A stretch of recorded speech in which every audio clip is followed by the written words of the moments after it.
warahmatullahi wabarakatuh. Selamat siang, salam sehat, salam bahagia, dan salam sejahtera untuk kita semua. Alhamdulillahirrabbilalamin. Wassalatu wassalamu ala asrofil anbiya'i wal mursalin Sayyidina Muhammadin wa ala alihi wa sahbihi ajma'in, amma ba'du. Yang terhormat Ibu Marsiti selaku Kepala Sekolah dari TK Darussalam Alamin. Yang terhormat juga Ibu Guru TK se-Kecamatan Cerinci. Alhamdulillah pada hari ini kita bisa berkumpul di sini dalam kegiatan insya Allah yang sangat bermanfaat, kegiatan yang insya Allah membawa keberkahan untuk kita semua. Nanti mudah-mudahan semuanya mendapatkan ilmu yang berkah. Amin ya rabbal alamin. Puji syukur kita panjatkan atas kehadiran Allah Subhanahu wa taala karena berkat rahmat dan hidayahnya. Alhamdulillah pada hari ini kita bisa berkumpul di sini dalam keadaan yang sehat semua ibu-ibu. Alhamdulillah sehat. Dan tak lupa juga salawat serta salam tetap terlimpahkan kepada Nabi besar kita Nabi Muhammad SAW yang telah membawa kita dari zaman kegelapan ke zaman yang terang menderang seperti ini. Baik ibu-ibu semuanya, kita kumpul di sini adalah untuk kegiatan diseminasi, di mana kegiatan ini merupakan kegiatan dari modul guru penggerak. Guru penggerak, nanti ibu-ibu sudah ada yang mencoba ikut guru penggerak?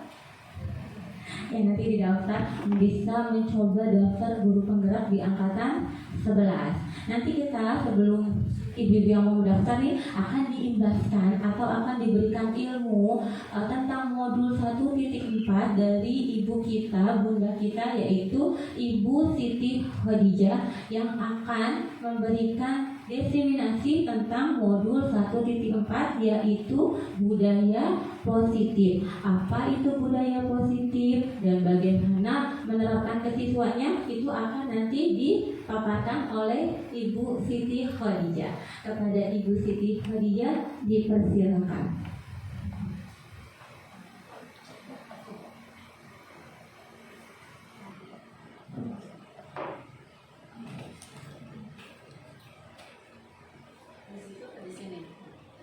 Kan aku jalan kok, nggak apa-apa.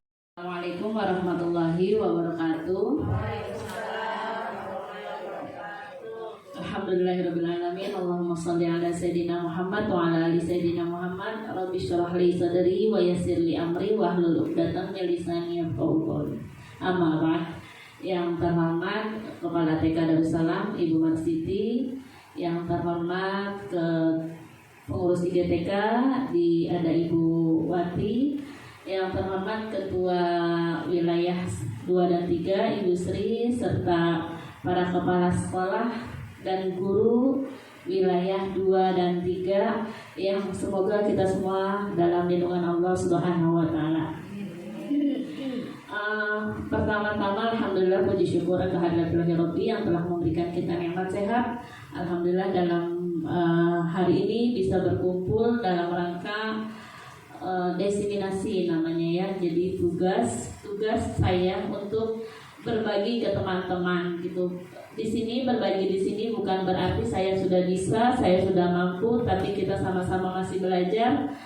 Saya termasuk masih baru belajar juga. Jadi sedikit berbagi kepada teman-teman untuk sama-sama kita merasakan ilmu yang dari program guru penggerak yang sudah dilakukan oleh pemerintah ya. Jadi alhamdulillah saya saat ini sudah sebagai fasilitator dan juga sebagai calon guru penggerak Tekkognisi angkatan 11 dan di sini bertugas untuk memberikan materi di modul 1.4. Sebenarnya di modul ada 10 modul. Ada 10 modul di dalam program guru penggerak itu. Biasanya kalau yang sudah mendaftar dan sudah lolos sebagai guru penggerak akan melaksanakan 10 modul. Yang di modul 1 ada 4 modul, di modul 2 ada 3 modul, dan di modul 3 ada 3 modul, jadi jumlahnya 10 modul. Dan di akhir setiap modul harus melakukan aksi nyata. Nah, ini aksi nyata yang akan saya sampaikan di sini, yaitu di modul 1.4.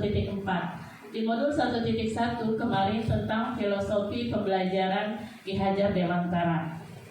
Nah, kita selama ini memang Ki Hajar Dewantara itu memang sebagai bapak ini ya, sebagai bapak bapak pendidikan.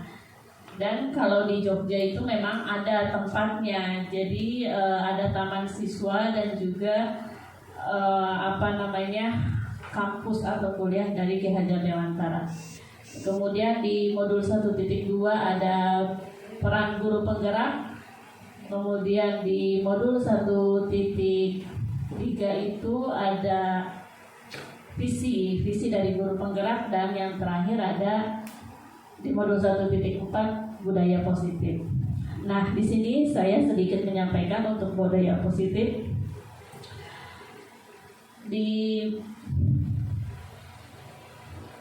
Mohon teman lanjutin. Nah, ya. Di sini ada konsep inti di budaya positif, yaitu pembelajaran dengan paradigma baru, kemudian ada disiplin positif, kemudian ada teori motivasi, hukuman, penghargaan, restitusi, kemudian ada keyakinan kelas, kemudian ada kebutuhan dasar manusia, kemudian ada 5 posisi kontrol dan restitusi. Dan ini insya Allah sedikit akan dibahas sebentar. Saya minta waktu kurang lebih 1 jam ya maksimal, jadi tidak terlalu lama. Nah, selanjutnya yaitu pembelajaran dengan paradigma baru.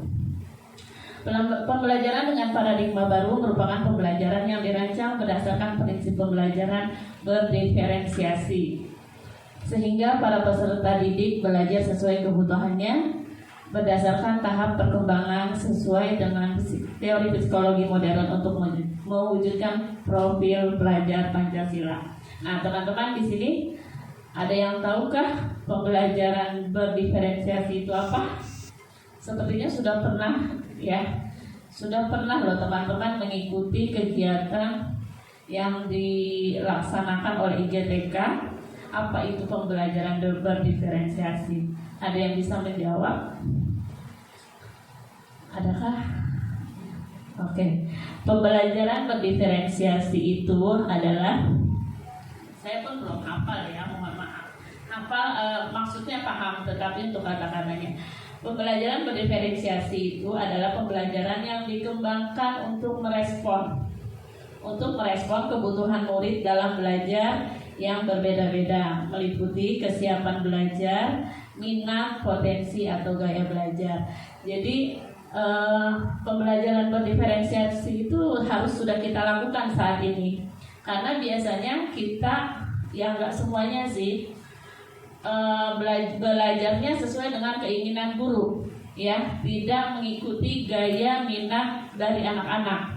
Jadi kalau emang maunya guru harusnya materinya seperti ini, ya anak-anak juga harus mengikuti seperti itu. Padahal untuk saat ini kita harus mengikuti minat dan bakat anak, ya, gaya belajarnya mereka juga. Jadi kita tidak bisa memaksakan kehendak anak. Misalkan hari ini materinya tentang mewarnai atau gimana, atau membaca atau menulis. Jadi anak-anak semua menulis, anak-anak semua mewarnai dengan satu tema itu. Padahal harusnya anak ini aku maunya sambil nyanyi Bu Guru, aku maunya menggambar, jadi harus seperti itu. Jadi sesuai dengan bakatnya anak-anak, sesuai dengan minatnya. Jadi harus berdiferensiasi untuk pembelajaran kita saat ini. Kemudian disiplin positif. Nah, ini disiplin positif. Maaf, saya nggak kelihatan. Oke, sebelum lanjut di sini dulu. Sebelum lanjut, aku mau ada permainan dulu ya teman-teman. Sekarang saya minta teman-teman bersebelahan dengan teman sebelahnya untuk menggenggam tangan Jadi satu orang menggenggam, yang sebelahnya meminta membuka, meminta gimana caranya biar temannya mau buka yang ada di genggaman kita. Bisa kan? Coba, jadi misalkan Bu Atun pegang ya, Bu Suri gimana caranya biar Bu Atun mau membuka apa yang ada di sini gitu. Gimana caranya gitu. Bisa dengan rayuan, bisa dengan apa. Ayo, jadi biar gimana caranya biar bisa membuka. Ayo silakan, saya kasih waktu 30 detik. Gimana caranya biar temennya memberi. Itu buatin mau yang menggenggam, ibu yang minta, atau ibu yang menggenggam buatin yang minta.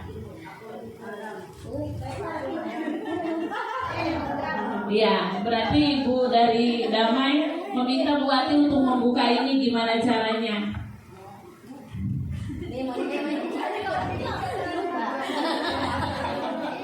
Bisa dengan rayuan, pokoknya bagaimana caranya bisa tidak teman-teman membuka, meminta apa yang dimiliki oleh temannya.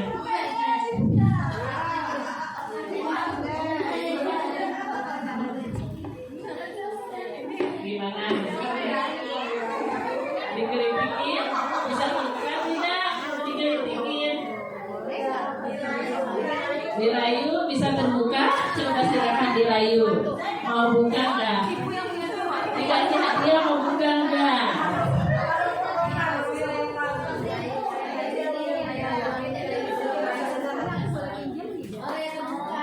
Gimana?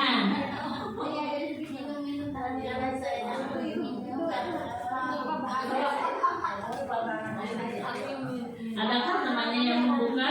Punya sesuatu, tapi kamu mau pinjam gitu loh. Boleh nggak aku pinjam yang sesuatu? Iya. Gimana Bu Suri, bagaimana? Tidak terbuka ya? Tidak. Kenapa Bu Ati nggak mau buka? Oh boleh, tapi kamu sebenarnya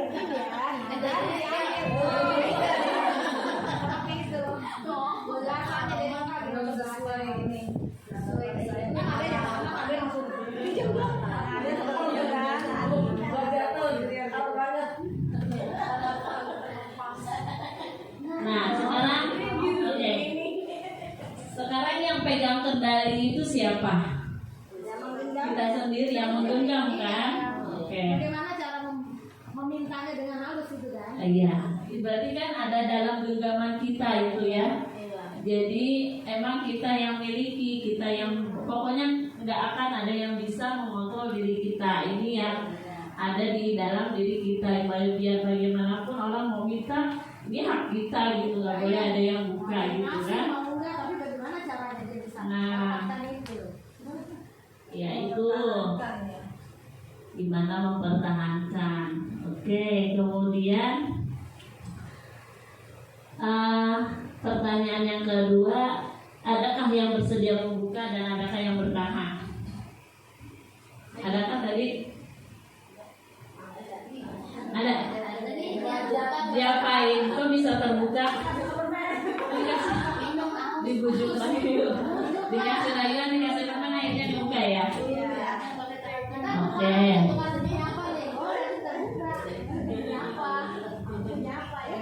Ya itu tadi, karena memang kita yang memegang kontrol diri kita. Jadi kalau memang kita tergoda oleh bujuk rayu, bisa aja dibuka, ya kan? Tetapi kalau kita kuat, kita teguh dengan pendirian kita, dengan pegangan kita, ya ini tidak akan bisa dibuka. Sama dengan anak-anak, sama dengan kita juga gitu. Jadi apapun, kalau memang punya kita, diri kita, kita yang berhak mempertahankan. Ya, itu maksud dari permainan tadi gitu. Jadi apapun yang kita miliki, tidak bisa sembarangan orang mengambilnya, ya kan? Karena kita sudah menggenggamnya dengan kuat. Tapi kalau memang tidak istilahnya tidak terlalu berharga, atau ya sudah, kalau emang terkena bujuk rayu, bisa saja seperti ada yang tadi dikasih permen, dikasih gitu ya, dikasih minuman gitu. Tapi sebenarnya semua kontrol ada di dalam diri kita. Itu tadi sesuai dengan disiplin positif juga. Nah selanjutnya sambil ini ya belajar aja. Saya duduk aja nggak apa-apa kali ya Bu Timah. Soalnya saya nggak kelihatan. Kaitan tadi dengan permainan tadi itu teori kontrol namanya ya. Teori kontrol yang diciptakan oleh Dr. William Glasser yang berkembang dinamakan dengan choice theory. Jadi teori kontrol itu meluruskan ada beberapa miskonsepsi tentang makna teori kontrol itu. Nah, di sini biasanya guru mengontrol murid, benar atau tidak? Ya, seharusnya boleh atau tidak? Nanti kita akan bahas lanjutannya, ya. Jadi guru mengontrol murid, kemudian semua muatan positif, efektif dan bermanfaat. Kemudian membuat orang dewasa bersalah dapat menguatkan karakter. Di situ tidak ada, karena saya singkat. Oke, selanjutnya yang kedua tadi sudah disiplin, ini disiplin positif ya. Sebagai pendidik, tujuan kita adalah menciptakan peserta didik yang memiliki disiplin diri sehingga mereka berperilaku mengacu kepada nilai-nilai kebajikan universal dan memiliki motivasi intrinsik dalam perubahan perilaku ke arah yang lebih baik. Nah, tugasnya guru sebagai digugu dan ditiru. Kalau gurunya tidak memberikan contoh, bagaimana muridnya bisa gimana muridnya bisa mengikuti apa yang kita inginkan. Jadi benar-benar guru itu harus digugu dan ditiru, sama seperti filosofi KHD yang mengatakan ing ngarso suntulodo ing madya mangun karso tuturi handayani. Ing madya mangun karso itu jalanlah di depan, guru itu sebagai di depan untuk memberikan contoh atau teladan. Ya, itu maksud dari filosofi KHD. Kemudian disiplin positif tadi sudah, teori motivasi dan penghargaan serta restitusi. Nah, di sini kita ada namanya hukuman, ada konsekuensi, ada restitusi. Teman-teman, kalau hukuman siapa yang tahu hukuman itu apa? Ada yang tahu kan? Tahu pasti kalau menghukum ya.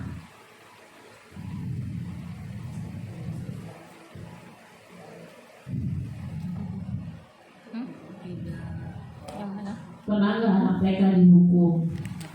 Boleh atau tidak? Hah? Nggak boleh. Boleh? Boleh atau tidak coba? Nih sekarang coba saya minta Anda teman-teman sebagai seorang guru hadir mengajar di kelas tepat waktu. Kemudian kenapa teman-teman bisa tepat waktu? Untuk apa? Mematuhi peraturan. Kemudian disiplin. Kemudian memberi contoh, ya kan? Itu masuk ke memberi contoh, masuk ke disiplin positif. Kemudian sekarang apa sudah tadi yang motivasi. Sekarang apakah Anda datang tepat waktu karena tidak ingin ditegur oleh atasan Anda? Punya nggak alasan seperti itu? Ada sih. Ada. Iya, pasti ada. Pasti ada, biar nggak kena teguran dari bos ya. Malu. Malu gaji maksudnya. Kalau nggak terlambat dipotong. Oke. Terus ada nggak biar menghindari tadi ketidaknyamanan atau hukuman serta ingin mendapatkan pujian? Ada. Oke. Ya memang itu emang seperti itu manusia itu, ya kan. Kita melanggar, kita nggak mau melanggar karena takut dapat hukuman, takut malu gitu. Kemudian ada juga yang ya biar dia bisa jadi contoh teman-teman, bisa jadi contoh murid-murid, bisa jadi contoh karyawan yang lain. Nah, karena itu kita harus menghargai diri kita sebagai guru untuk menjadi teladan bagi murid-murid kita. Ini selanjutnya sebentar saya masih ke. Kemudian hukuman itu murid tidak tahu apa yang akan terjadi atau tidak dilibatkan. Kemudian hukuman itu bersifat satu arah. Kemudian kalau hukuman itu berupa hukuman fisik atau psikis.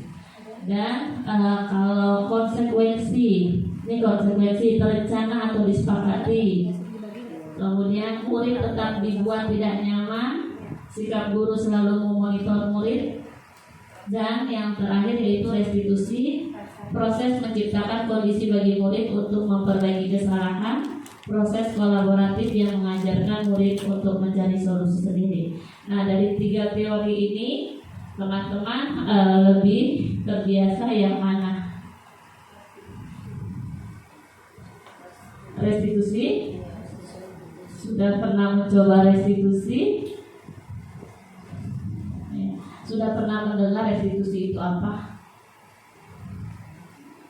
Jadi kalau saat ini memang ada bahasa-bahasa ya seperti ini, restitusi, kita baru dengar ya restitusi itu apa gitu.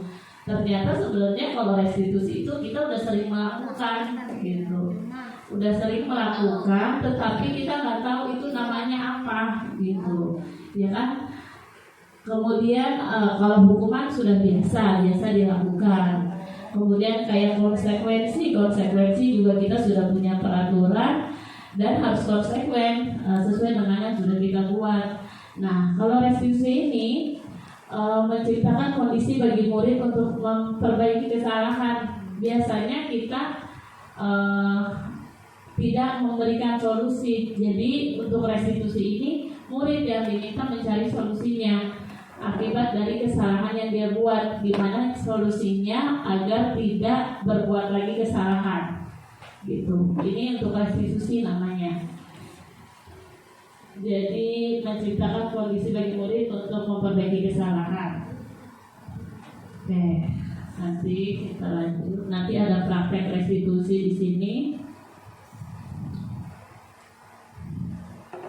Nah, sudah teori motivasi dan sekarang keyakinan kelas.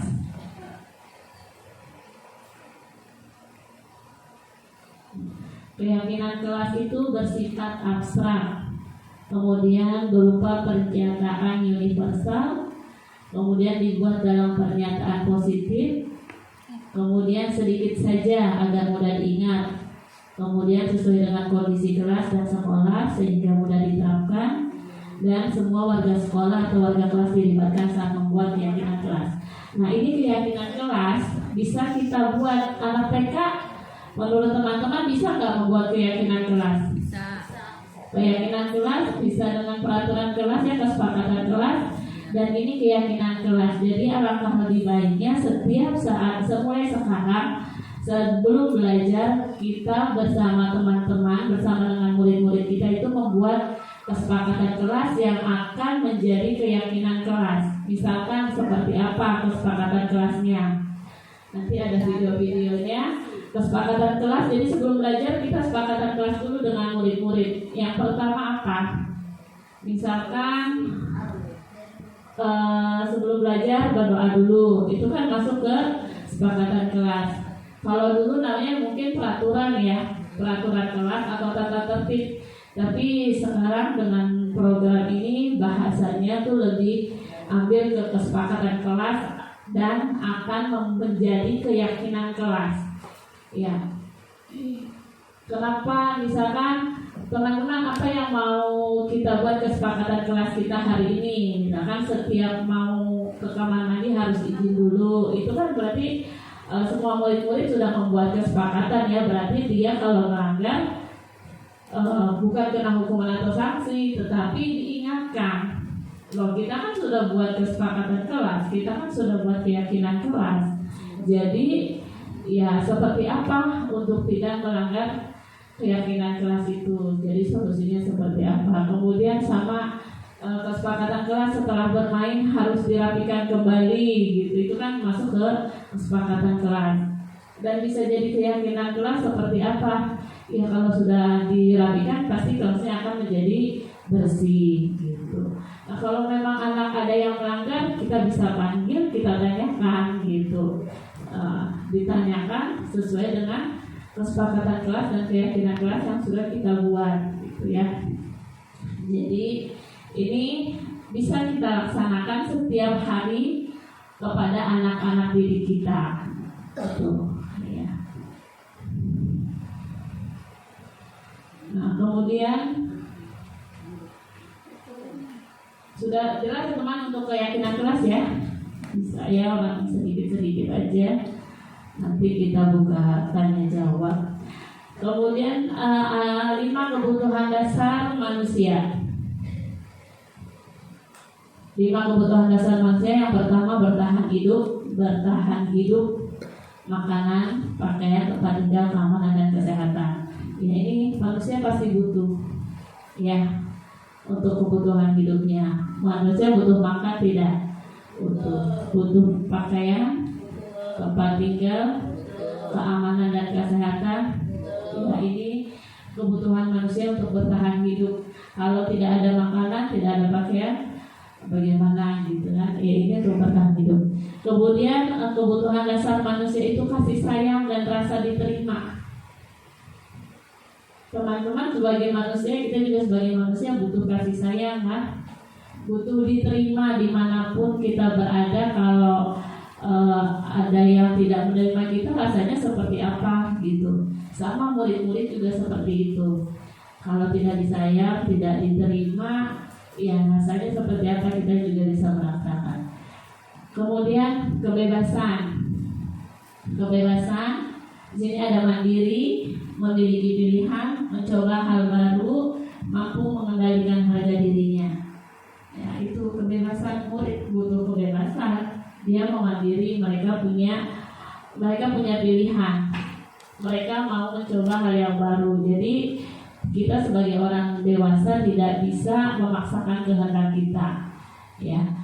Kemudian penguasaan harga diri, keinginan untuk dianggap memimpin, berprestasi, diakui dan didengar. Nah ini juga sama penguasaan ini murid pun punya, kita pun punya sebagai manusia. Pokoknya ini semua manusia, baik anak kecil atau orang dewasa, harus punya kebutuhan dasar manusia ini. Kemudian kesenangan, kita butuh kesenangan, butuh bermain, butuh humor, butuh tertawa kan, gak mungkin setiap hari bersedih terus ya. Oke, ini kebutuhan dasar manusia yang dimiliki baik manusia yang kecil ataupun manusia dewasa seperti kita. Ya, harus ada bertahan hidup, kasih sayang, kemudian kebebasan, penguasaan diri dan kesenangan. Nah ini sekarang kita sebagai guru harus mempunyai 5 posisi kontrol. Nah ini 5 posisi kontrol yang harus dimiliki oleh kita sebagai seorang guru. Bukan harus dimiliki, maksudnya kita sebagai manusia punya 5 posisi kontrol. Sebagai penghukum, pembuat rasa bersalah, sebagai teman, sebagai pemantau dan sebagai manajer. Ya, nanti di sini saya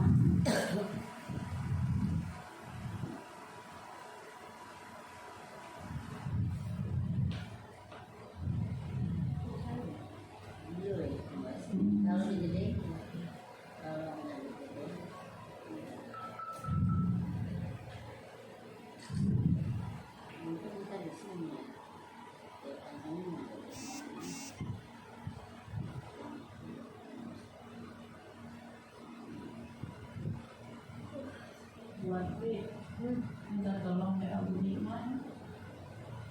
Budiman. Sering yang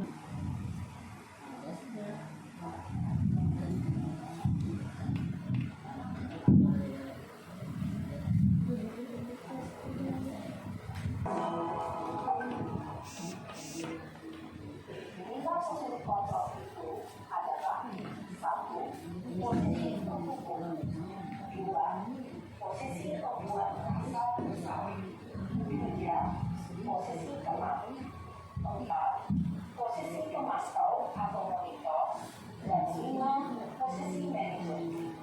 Untuk kepentingan memahami kelima posisi tersebut, mari kita saksikan kasus kemarin yang terlambat hadir 20 menit di sekolah dan melihat bagaimana kelima posisi kontrol dalam menghadapi masalah tersebut.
Lagi jadi guru sebagai penghukum ya, itu akibatnya murid akan menjadi menyimpan rasa dendam. Jangankan murid, kita pun kalau diomelin, dibentak-bentak di depan orang banyak gitu ya, rasanya seperti apa? Kayaknya walaupun biasa aja, tapi di sini masih biasanya, nggak semuanya sih. Insya Allah saya tidak seperti itu, jadilah orang pemaaf ya. Oke, selanjutnya posisi salawat yang kedua yaitu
posisi membuat rasa bersalah, berbicara dengan nada tenang, cenderung lembut, tapi kata-kata yang diutarakan membuat mereka menjadi orang yang gagal. Memandang dulu dirinya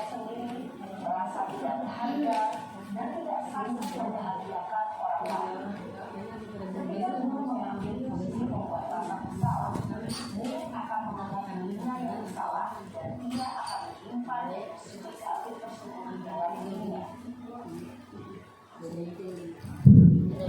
Sekarang yang ketiga sebagai teman.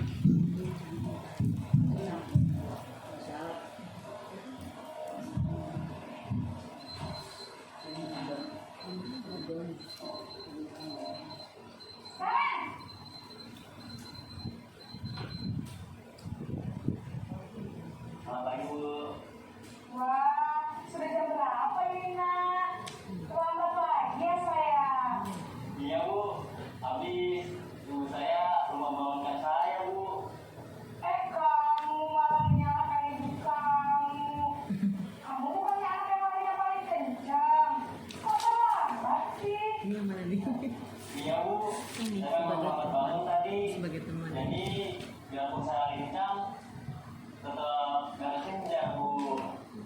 Ya sudah sana. Nanti lain kali larinya lebih kencang lagi ya. Biar gak terlambat lagi. Bikin senang ibu. Demi ibu. Bisa kan? Bisa Bu. Ya sudah sana masuk kelas.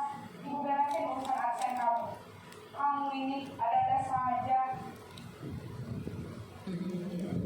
Dalam posisi teman, guru berbicara dengan nada suara ramah, akrab, cenderung bersenda gurau untuk menjaga suasana tetap santai. Murid akan merasa senang, aman, dan akrab dengan guru. Identitas yang tercipta adalah identitas sukses atau berhasil. Namun, perlu diingat, karena ini masih golongan eksternal. Kalau kayak gini ada di PMM juga.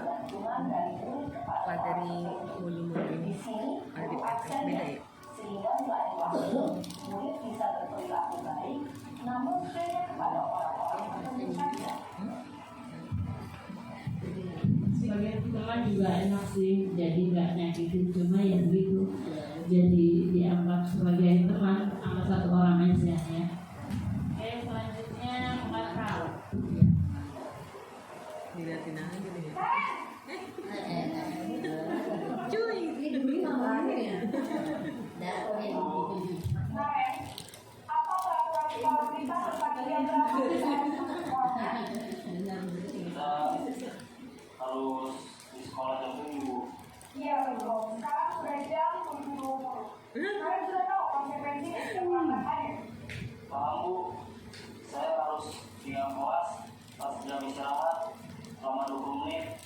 Iya benar, konsekuensinya demikian. Jadi nanti jam 9.30 pas istirahat, kamu harus tinggal di kelas, kerjakan tugas tambahan untuk ketertinggalan kamu, ya? Baik Bu. Posisi pemantau mengandalkan penghitungan atau data untuk mengontrol murid. Guru mengarahkan murid berdasarkan peraturan dan konsekuensi.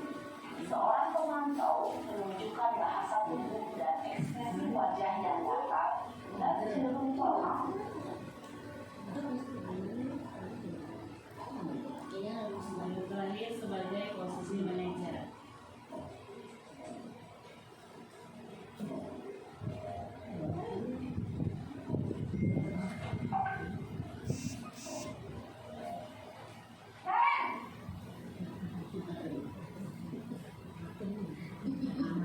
Selamat pagi Bu. Selamat pagi, Karen. Maaf Bu, saya terlambat. Ya, sekolah masuknya jam 7, sekarang sudah jam 7.20. Jadi sekarang bagaimana ini, Karen? Maaf Bu, saya lupa soal saya semalam. Baiklah, menurut kamu, keyakinan sekolah yang mana yang perlu kamu tingkatkan? Menghargai diri sendiri dan orang lain mungkin ya Bu. Jadi, apakah kalian meyakini prinsip saling menghormati tersebut? Iya Bu, saya meyakininya. Apakah kalian bersedia memperbaiki masalah sekolah badan ini? Bersedia Bu. Bagaimana kamu akan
Oke, di antara 5 posisi ini, menurut teman-teman manakah yang baik untuk kita sebagai seorang guru? Hah? Yang kelima, sebagai manajer ya. Jadi kita diminta sebagai manajer jadi tidak menyalahkan, tetapi mencari solusi akibat dari kesalahan itu. Mulai saat ini sudah tahu harus seperti itu. Jadi insya Allah semoga kita bisa terus melaksanakan ya. Jadi karena itu juga buat anak didik kita juga, untuk murid kita juga, dan juga untuk kita juga pribadi dan untuk anak-anak didik kita. Oke, selanjutnya ke segitiga restitusi yang tadi sudah kita pelajari. Tadi pun sama sebenarnya dengan segitiga restitusi yang tadi sebagai manajer itu. Langkah-langkah segitiga restitusi yaitu menstabilkan identitas, kemudian validasi tindakan yang salah, kemudian menanyakan keyakinan. Di sini saya memputar video di WhatsApp. Di situ ada video saya sudah mencoba praktik melakukan segitiga restitusi dengan anak didik siswa TK 1 Atap. Bantuin mama dulu nyuci piring, anak TK nyuci piring gitu, beres-beres. Ntar ditanya lagi terlambat, nganterin mama dulu berobat. Pokoknya ada saja alasannya.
lagi teman-teman, segitiga restitusi yang sudah saya coba ke siswa. Emang Alma ini sering terlambat, jadi ya berbagai banyak alasan yang sudah dibuatnya.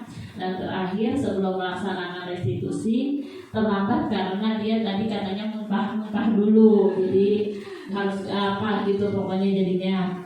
Nah karena udah sering terlambat, jadi saya tanyakan kan, akhirnya dengan solusinya dia bilang mau berangkat dengan temannya gitu. Jadi mungkin karena memang kalau nungguin mamanya terlambat terus setiap hari, karena mamanya kalau berangkat itu nunggu ayahnya bangun dulu, nunggu ayahnya berangkat kerja dulu baru nganterin anaknya. Itu yang sering bikin Ananda Alma tuh terlambat gitu. Jadi pas ditanya, ya solusinya seperti itu Alma. Jadi nanti Alma mau berangkatnya sama Aisyah aja biar tidak terlambat gitu. Jadi ini solusi benar-benar anak sendiri yang memberikan ya, yang ngasih jadi kita memancing aja, kita bertanya aja. Jadi gimana caranya biar tidak terlambat gitu. Sama kejadian-kejadian yang lain juga seperti itu. Jadi bebaskan, berikan anak-anak tuh kebebasan atau ungkapan-ungkapan kata-kata agar mereka mau mengeluarkan apa yang ada di pemikiran mereka ya. Pasti bisa menjawab kok walaupun anak TK gitu ya. Jadi jangan dipikir anak TK belum ngerti seperti itu, anak TK belum paham bikin kesepakatan kelas, anak TK belum bisa membuat peraturan atau keyakinan keras. Semuanya bisa dilakukan mulai dari dini. Dan kita sebagai guru harus memberikan contoh. Oke, selanjutnya penutup dalam menerapkan program disiplin positif hendaknya guru memiliki standar kepribadian profesional dan sosial yang baik. Jadi bagaimana kita menginginkan anak-anak didik kita menjadi anak-anak yang berprestasi, anak-anak yang bisa membanggakan, anak-anak yang berkarakter, berakhlak mulia kalau gurunya tidak memberikan contoh yang baik. Guru harus mampu merefleksikan. Merefleksi itu kalau misalkan sudah melakukan kegiatan hari ini ada yang kurang baik, yang kita refleksikan di mana biar jadi lebih baik lagi gitu. Kemudian bagaimana perjalanan dirinya sebagai among atau manajer yang menuntun murid-murid menjadi insan yang mandiri. Ya itu kita sebagai guru harus menjadi among atau penuntun atau teladan untuk anak didik kita. Ya, saya kira cukup sekian. Terima kasih. Mohon maaf atas segala kekurangan dalam penyampaian. Nanti bisa kita lanjutkan lagi kalau ada kegiatan-kegiatan yang lain. Terima kasih atas kehadirannya. Mohon maaf jika ada yang mau ditanya, boleh dipersilakan. Kalau memang sudah jelas, terima kasih banyak. Mohon maaf masih belajar. Dan ini benar-benar mendadak, undangannya pun baru tadi malam ya. Dan juga saya bikin PPT juga baru tadi pagi. Benar, ya mendadak jadi seperti ini. Mohon maaf atas kekurangannya. Saya kira cukup sekian. Wabillahi taufiq wal hidayah. Assalamualaikum warahmatullahi wabarakatuh.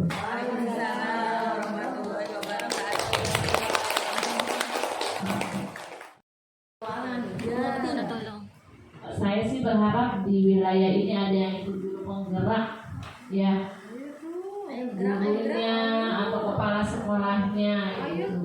Kemarin Bu Masiti udah coba di angkatan 10 tapi tidak lolos. Ya semoga di tahun ini bisa ikut lagi gitu. Karena memang luar biasa untuk dokumen-dokumennya itu, jawaban esainya itu banyak sekali. Insya Allah. Pelatihan selama 6 bulan tetapi melalui online. Iya. Nyobain ya.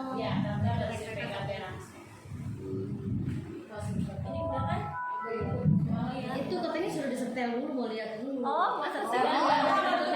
Ya, ditutup dulu. Saya takut silo Bu, itu aja dah. Lihat dulu tutup. Oh iya, sip.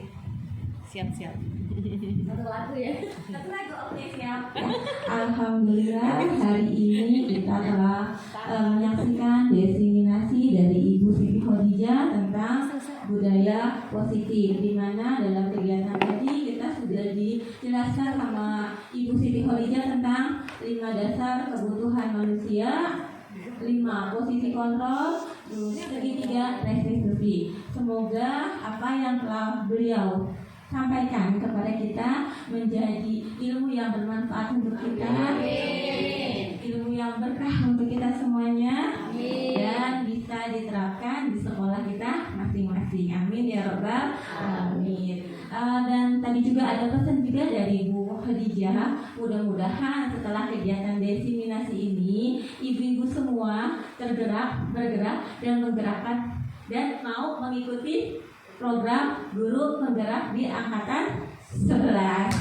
Ya semuanya kita ikuti program guru penggerak. Itu dibuka pada tanggal 7 Oktober kemarin dan berakhir kalau tidak salah kita tanggal 27 Oktober. Jadi bagi ibu-ibu yang ingin mendaftar kegiatan program guru penggerak, monggo silahkan daftar. Ilmunya itu sangat bermanfaat. Kita belajar secara daring selama 6 bulan. Dan di sesi akhir biasanya kita ketemuan, yaitu berupa lokakarya di suatu tempat. Kita ketemu dengan teman-teman kita yang biasanya cuma daring, kita ketemu luring. Biasanya kita akan kegiatan lokakarya setiap bulan. Dan itu asik ibu, teman-teman kita banyak, kita dapat ilmu yang banyak, semuanya bermanfaat untuk kita semuanya. Gimana? Tertarik ikut kegiatan guru penggerak? Semangat teman-teman. Gimana, tertarik? Ada berminat untuk mendaftarkan diri menjadi calon guru penggerak? Lumayan ilmunya bermanfaat. Bu Fitri, monggo silakan dibuka akun SIM PKB-nya. Ibu Fitri, monggo dibuka SIM PKB-nya, daftarkan, ibu isi biodata biasa, biodata diri, KTP gitu biasa, surat izin, lalu setelah itu diupload semuanya, ibu curhat di situ. Jadi curhatnya itu ada pertanyaan esai, 5 esai. Itu pertanyaannya adalah tentang diri ibu sendiri, tidak ada benar dan salah. Jadi 5 pertanyaan itu misalnya, apakah ibu pernah memimpin dalam organisasi seperti itu? Nanti ibu dijawab saja, tidak ada yang salah. Yang salah adalah kopas dari Google itu salah, langsung salah. Jadi kalau misalnya ibu-ibu mau mencoba, bebas mau mencoba, monggo silakan. Tapi nanti ketika ada esai, tolong jawabannya jawaban diri sendiri, jangan kopas dari Google. Itu banyak yang gagal karena kopas dari Google seperti itu. Ataupun kopas dari tetangga, bukan dari Google juga, itu salah. Jadi usahakan karena pengalaman sendiri, jawabnya pengalaman pribadi. Iya, itu saja. Pengalaman pribadi belum lulus. Oh, belum lulus. Mungkin dicoba lagi Bu, angkatan 11. Ayo, Kurang pribadi. angkatan 11 dicoba lagi. Tapi tadi informasinya semua guru TK ya nggak lulus ya? Ada nggak ya? Ya kalau untuk yang angkatan 10 emang nggak ada guru TK. Nggak ada guru TK. Angkatan kemarin dia. Oh, angkatan 10. Iya. Tidak ada yang lulus. Enggak apa-apa. Jadi pengalaman saya angkatan 5 tidak lulus. Angkatan 5 tidak lulus. Ih, kalau enggak udah disemangatin segrup WA itu ya dari kecamatan itu. Selamat. Ternyata itu baru seleksi tahap 1. Pokoknya di WA tuh rame ya. Ibu mungkin dibaca lah ya. Dulu tahun 2022 itu di grup ya udah selamat. Ternyata cuma lolos tahap 1, tahap 2-nya tidak lolos seperti itu. Tapi tidak apa-apa. Mudah-mudahan Bu Siti nggak lolos 10, lolosnya di 11. Saya nggak lolos di 5, lolosnya di 7. Bukan sebagai guru penggerak juga itu. Nggak lulus guru penggeraknya. Nggak bisa karena statusnya waktu itu masih kepala sekolah ya. Padahal udah jadi guru, tapi tetap tidak bisa karena pengalamannya masih kepala sekolah. Itu aja sedikit berbaginya dari saya. Dan Bu Siti, ayo, nggak lolos di 5, nggak lolos di 10, bisa di 11. Ayo yang belum coba, Bu Fitri. Yuk, yang lain. Bu Sri, oke. Dibuka aja PKB-nya, daftar, klik daftar. Kan ada pesan tuh dari Bunda ya. Ada WA dari Bunda. Sering-sering buka PNM, ikut program guru penggerak seperti itu. Oke, ibu-ibu semangat semuanya, tepuk semangat.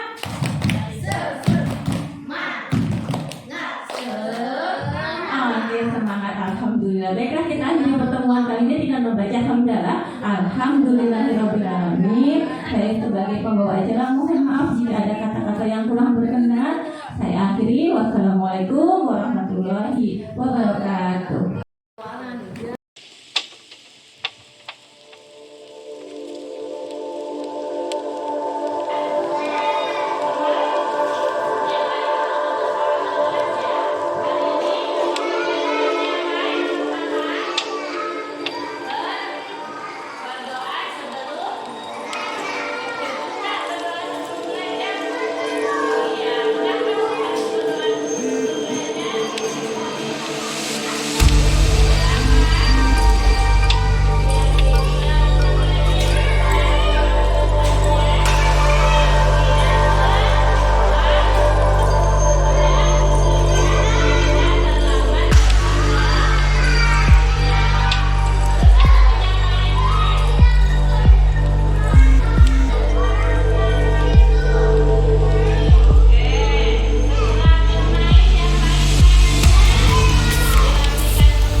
Dia cantik,